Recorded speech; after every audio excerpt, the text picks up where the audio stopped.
Well, the 41st annual meeting of the European Committee for Treatment and Research in Multiple Sclerosis was just held in September, the 24th through the 26th of September in 2025 in Barcelona, Spain.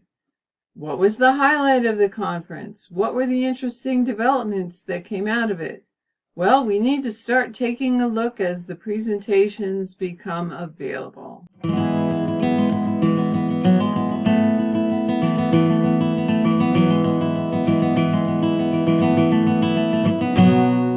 Hello and welcome to another episode of You and Me and Multiple Sclerosis. My name is Pam and I've been living with multiple sclerosis for over 40 years. In fact, we're closing in on 41 years. And you'll see that I'm actually back in my normal office situation. Probably not every single time for a while, but I'm doing better enough that I can get in here and get set up. So I thought I'd take advantage of that because this computer is just a lot better. And I think the lighting's better. And I am very glad to be back. But I'm very saddened because a good friend of mine who has had MS for a long time, about as long as me, has recently passed away, not from MS, but you may remember her if you've been watching my channel for a long time. Her name was Mona, and I've had her on here a few times talking about different things. I am so sorry. I am just so sorry that she's gone because she's going to leave a big hole, not just in my life, but in many other people's lives too. Be that as it may, I think that she would be interested in my carrying on this channel to keep everybody informed of what's happening with multiple sclerosis, because no matter how disabled she got, she never stopped fighting, and she never stopped advocating for multiple sclerosis research and advances in the treatment of MS. So today let's look at a presentation that was made by Dr. Gavin Giovannoni, Professor G. He's quite excited about it. In fact, he's willing to say he thinks it was the highlight of the ECTRIMS conference. Why don't we take a look at the study and we'll see what he's excited about. Dr. G titles this post, ECTRIMS 2025, Blowing My Own Horn. He says that the highlight of the meeting was my presentation of the Ocrelizumab results in the primary progressive MS OHAND study, which were positive. He says, I have just returned from the 41st ECTRIMS Congress held in Barcelona last week. The highlight of the meeting was the presentation of the Ocrelizumab results in the PPMS OHAND study, which were positive. Yes, I am the principal investigator on the study, and I am clearly biased in blowing my own horn. But this study will lead to a paradigm shift in the way we treat MS and conduct clinical trials. I told my wife that I suspect the one thing I will be remembered for in the field of MS when I fully retire is the OHAND study and our #ThinkHand campaign. Do you agree? This is why I would like to thank the Roche Genentech teams for supporting the hypotheses underpinning the OHAND study and fighting to get the budget approved for this courageous and unconventional study. Thank you, and thank you. The OHAND study is part of the evidence proving that MS is a central length-dependent axonopathy. He's got a link to his paper below. And it will now shift the focus of treatment response in more advanced MS to upper limb and hand function. #ThinkHand. At Bart's MS, we studied the #ThinkHand campaign in 2014. Most of the basic science underpinning our hypothesis was done as part of our Promise 2010 program grant from the NMSS, the National Multiple Sclerosis Society. It has therefore taken us 15+ years to translate basic science into a positive trial result. Who says science happens quickly? You can download my OHAND study presentation using this link, and I'll make sure that you get a chance to look at that presentation by putting that in the description below. The OHAND study was by far the most challenging study I have participated in. The patient cohort was demanding, and as the trial bridged the COVID-19 pandemic and the war in Ukraine, it made recruitment, study subject retention, and data collection very difficult. We don't often think of that, do we, as we're looking at the progress or lack thereof in these clinical trials and different hypotheses being proven or disproven. We tend to forget that geopolitics plays a role in how quickly these results can even happen, and I'm glad that he brought that out. In the original Oratorio PPMS study, Ocrelizumab was almost twice as effective in slowing the worsening of upper limb function compared to lower limb function. We therefore wanted to test whether, when ocrelizumab is given to patients with more advanced MS, in other words, wheelchair users, we could protect upper limb function. In parallel, we wanted to confirm the original Oratorio trial results. We therefore extended recruitment to EDSS scores of 8 and disease duration to 20 years, and required at least 340 subjects to be MRI active at baseline. The latter was a post-marketing requirement of the European Medicines Agency, or EMA, allowing us to reproduce the Oratorio trial results. Please note that the OHAND study was a randomized double-blind trial that was event-driven, with the last patient reaching 144 weeks and experiencing at least 340 progression events. In short, the primary endpoint was met. In other words, ocrelizumab reduced confirmed disability progression on the EDSS or 9-hole peg test at 12 weeks by 30% compared to placebo.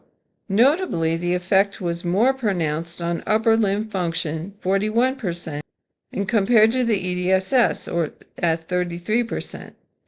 When examining the subgroups of subjects with active primary progressive MS, in other words, those with gadolinium-enhancing lesions at baseline, the treatment effect was 55%, which confirms the original Oratorio trial results.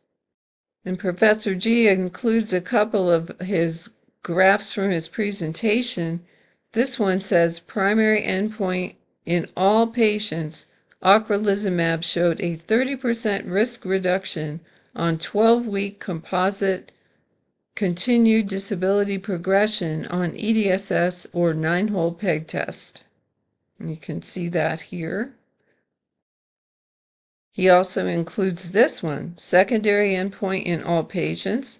Ocrelizumab showed significant risk reductions on individual components of composite continued disability progression.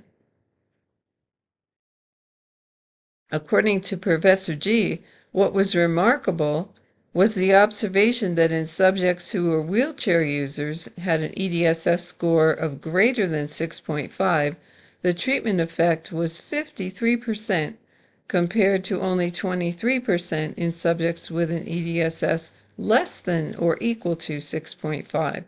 This finding is driven by the sensitivity of the 9-hole peg test as an outcome measure and confirms our hypothesis that MS is modifiable throughout the disease course. And that is excellent news just in and of itself. We're often given the impression that we get to a certain point with our MS and there's nothing that can be done for us. Perhaps something that would treat various symptoms or improve our general quality of life, but nothing that can treat the actual disease progression. And what he's saying is that that is not so, and that this current trial result actually indicates that very thing. And that is good news.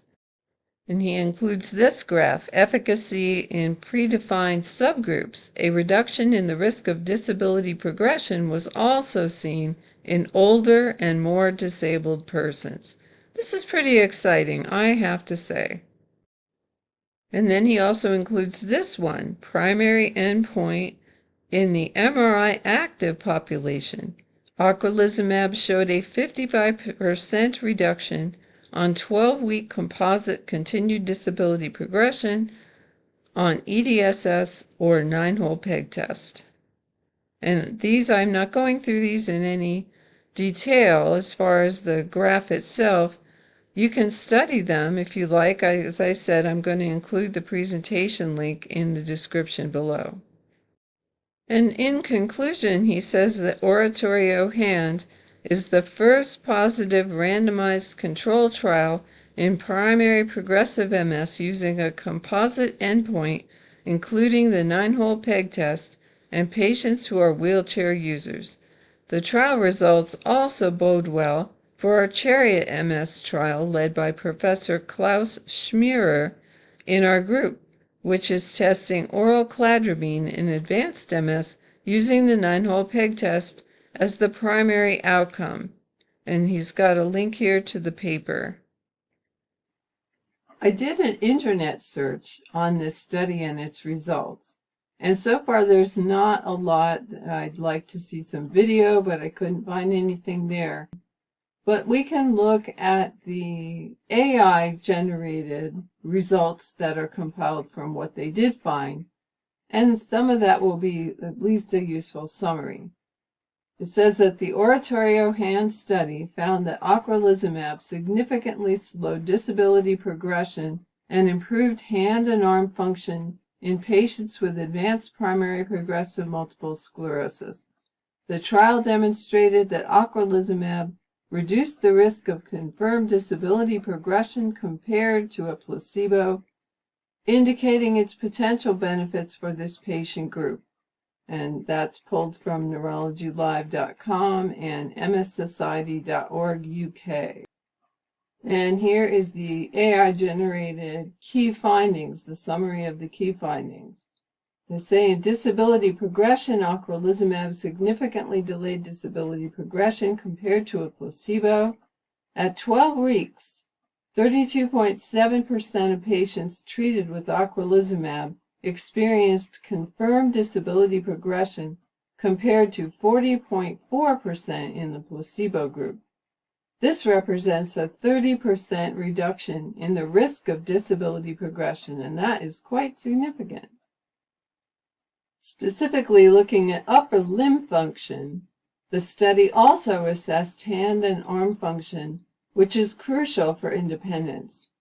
Ocrelizumab recipients showed a 41% reduction in confirmed progression of hand function on the 9-hole peg test compared to the placebo group. And then the participant demographics were that the trial included over 1,000 participants, allowing for a diverse representation, including older patients and those with significant disability. The safety profile looks pretty good.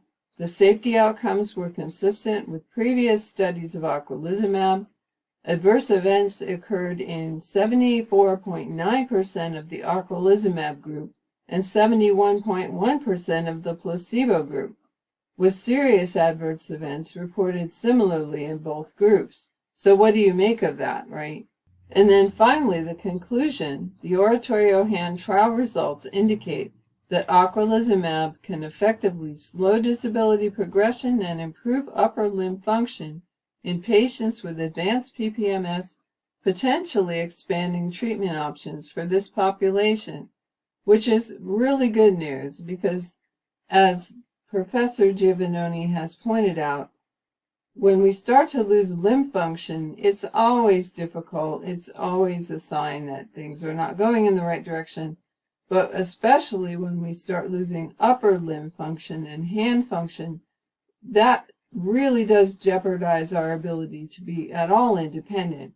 And so if there's something that can slow down the progression of that or even halt it, what a wonderful thing that will be for those who have either primary progressive MS or their secondary progressive is continuing to worsen over time. I would think that this might end up being something that would be of benefit to the larger MS population. We will have to see what happens and what comes of all this, but it does look pretty promising.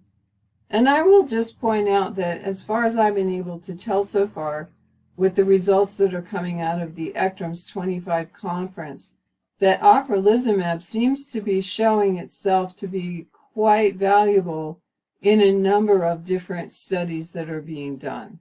So that's just something to look at. Maybe talk to your doctor about Ocrelizumab. I don't know if it's right for everybody, but it looks like the results of all these trials are looking pretty promising. For example, if we do a search on ECTRIMS 25 Ocrelizumab, here are some of the stories that come up. ECTRIMS 2025 standard Ocrevus dose holds up in primary progressive MS. That was published in Multiple Sclerosis News Today. And here's another one in Multiple Sclerosis News Today, ECTRIMS 2025, Ocrevus as good as Gilenya for treating MS in children. And then there's one, Ocrelizumab shows benefit in advanced MS, phase 3 data. That must be the one on the Oratory OHAND study that we've been looking at. And again, that's Medscape.com. And then we have another one. Head-to-head trial supports new treatment for children with multiple sclerosis. And then finally, we've got one, Ocrelizumab non-inferior to fingolimab in pediatric MS. Well, you know, I really do like that development that he's describing there, because what it's doing is it's saying that those of us with advanced MS or people who've had MS for many years, we kind of have mostly gone into this, I don't know, this symptom management thing. I think some of us are on disease-modifying therapies of some kind. But if you haven't been for a long time, it could well be that your doctors just say, well, you know, at this point, since you're stable, let's just keep monitoring and evaluating, and we'll do symptom management rather than actual treatment of the disease itself. But what Dr. Giovannoni is saying is that, no, there's no need for that, because we can show that there's benefit to be gained from some of these DMTs as people advance in the course of their MS. I'd like to know more about that, and I'm sure you would too. So we will stay tuned and follow those developments as they unfold. But that's all I have for you today, so until my next video, please do take really good care of yourself. As I say, it's so important that we keep our general health just as strong as we possibly can, so that we're in good enough shape we can take advantage of these developments when they finally become available to us. I'll see you again soon.